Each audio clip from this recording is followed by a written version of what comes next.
Isang dalagitang nagtatago sa ilalim ng kama, habang unti-unting binubuksan ng isang lalaki ang pinto ng kanyang kwarto.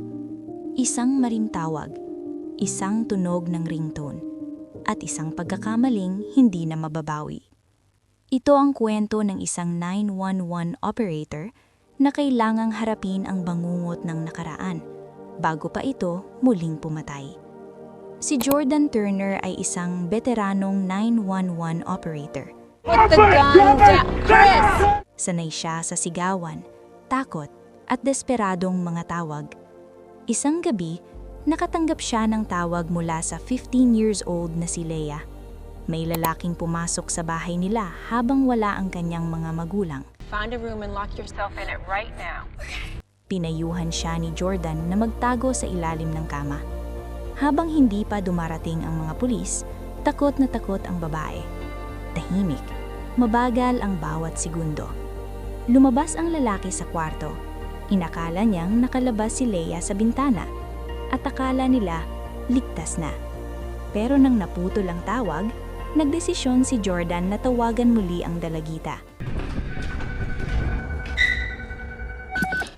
Leah, you okay? Ang tunog ng cellphone ay nagbigay ng lokasyon niya sa lalaki. Kinabukasan, natagpuan si Leah na patay. Labis na dinamdam ni Jordan ang nangyari. Mula noon, hindi na muling humawak ng field calls si Jordan. Makalipas na 6 na buwan, bumalik si Jordan para turuan ang mga bagong 911 operators. The most important thing to remember about this job is this: stay emotionally detached. Samantala, 2 teenager ay pinagmamasdan ng isang lalaki. Ito na ang hudyat ng susunod na biktima. Isang teenager na si Casey ang dinukot at isiniksik sa trunk ng kotse. Oh my God. No! Nakagawa siya ng emergency call sa 911 gamit ang disposable phone. Isang lookie ang unang sumagot. Hindi niya kinaya, kaya kinuha ni Jordan ang tawag. Dala pa rin ang trauma ng nakaraan. Pinakalma siya ng kanyang mga kasamahan at nagtiwala sa sarili. Dito nagsimula ang laban sa oras. Can you describe the man who grabbed you? Was he black, white, Asian, Hispanic? White, okay? Habang umaandar ang kotse, kinukuha ni Jordan ang bawat detalye. Kulay ng sasakyan, itsura ng lalaki, anumang pwedeng makatulong.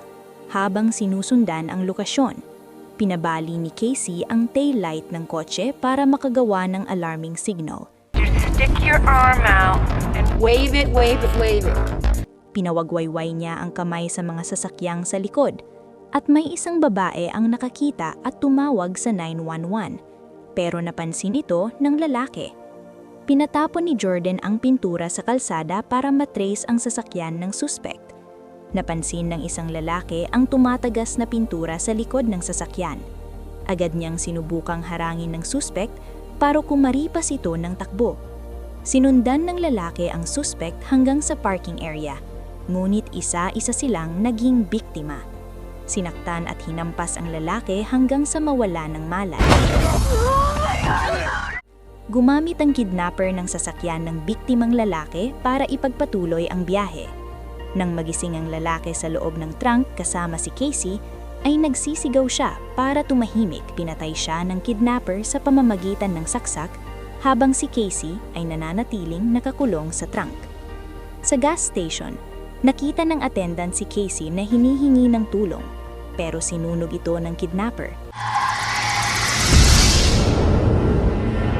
Unti-unting nabubuo ang larawan ng isang halimaw at natukoy ng pulisya ang pangalan, Michael Foster. Agad silang nag-raid sa bahay niya, pero wala siya roon. Natuklasan ng pulisya ang litrato ng isang rest house, posibleng doon dinadala ang mga biktima. Okay, what about this cottage? The red one behind the house. Habang patuloy ang pagtugis, nakita ng kidnapper ang telepono ni Casey habang konektado sa linya ng 911. At dito ang huling sinabi ng kidnapper kay Jordan bago sirain ang telepono. It's already done. Parehong salita sa lalaking pumatay kay Leah. Ang bangungot ng nakalaan ay bumalik. Muling nag-raid ang pulisya sa rest house kung saan ay pina-renovate ng suspect ayon sa kanyang asawa, pero wala silang natagpuan. And now I want you to go home. It's no longer your responsibility. So I want you to go home. Ngunit hindi nawalan ng pag-asa si Jordan. Paulit-ulit niyang review ang recorded call at doon nakakuha ng lead. Agad siyang nagtungo sa mismong bahay upang hanapin ang ebidensya. Doon niya natuklasan ang katotohanan. Si Michael ay may kapatid na babae na may leukemia. Namatay ito. Mula noon, naghahanap siya ng babaeng kamukha nito. At si Casey ang susunod. May pagkakataon sanang makatakas si Casey nang tinangka niyang labanan ang killer habang isinasagawa ang krimen. Ngunit ito ay nahuli. Natuntun ni Jordan ang isang lumang cottage at isang flagpole na kumakalansing sa hangin. Parehong tunog na narinig niya sa tawag. Sa lupa, may tagong silid na kanyang natuklasan. Dito aksidenteng nahulog ang telepono ni Jordan habang sumusubok tumawag sa kasamahan. Napilitan siyang bumaba mag-isa at doon niya natuklasan ang baliw na gustong buhayin ang alaala ng kapatid. Pumapatay at kinukuha ang anit ng biktima.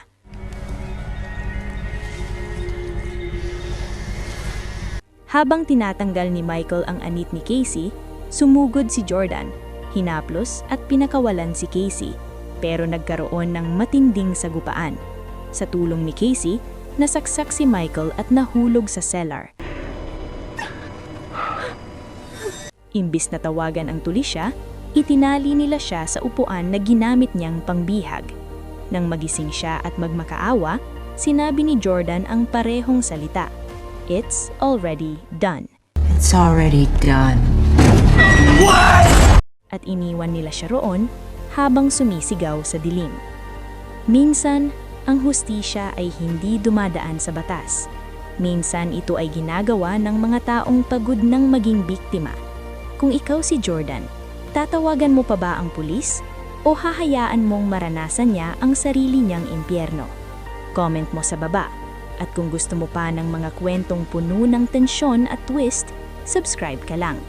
Dito sa channel, isang tawag lang, pwedeng magbago ang lahat.